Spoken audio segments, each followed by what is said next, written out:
Сәлем достар, бүгін сіздермен осындай жұмсақ дәмді лепешканы бірге жасайтын боламыз. Ол үшін бізге ұнымызды алып, осылай нан илеп аламыз.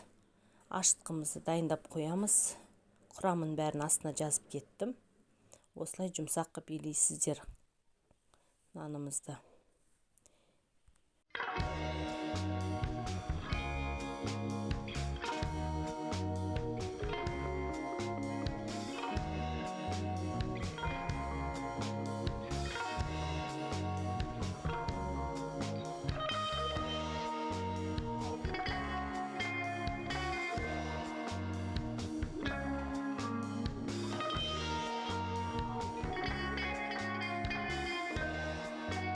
Қамырымызды осылай елеп алып, басқа ыдысқа салып 45 минутқа жылы жерге бетін жауып қоясыздар.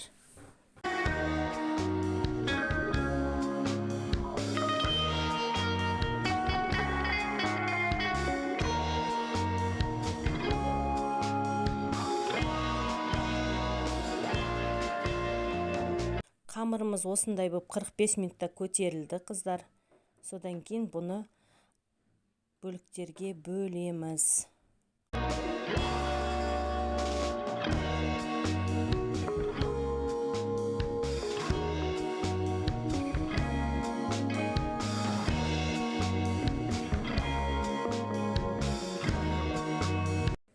Енді таразының көмегімен әрқайсысын 100 граммнан бөліктерге бөліп, осындай жаңағы қолымызбен домалақтап қоямыз.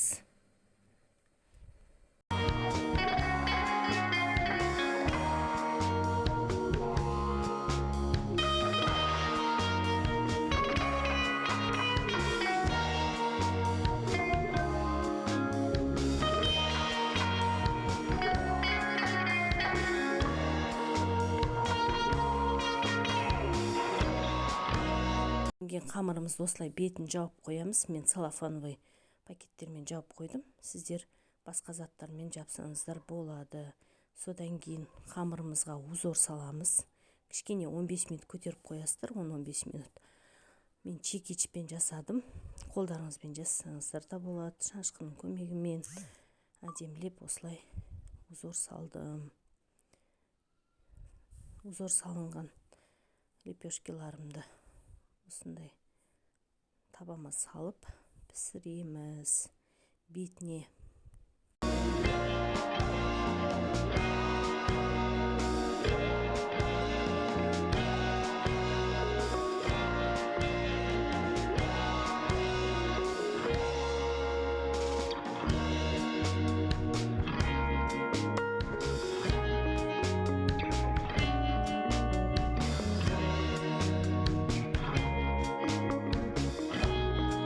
Лепешканың бетіне жұмыртқаның сарысын, сүт қосып, құрғақ сүт қосып, осындай масса жасап аламыз.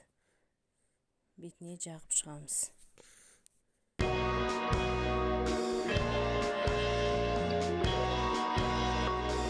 Лепешкаларымыздың бетіне күн сепкенде, сіздер де өздеріңіздің қалауларыңыз бойынша мак, басқа да заттар сепсеңіздер болады бетін әрлеу үшін.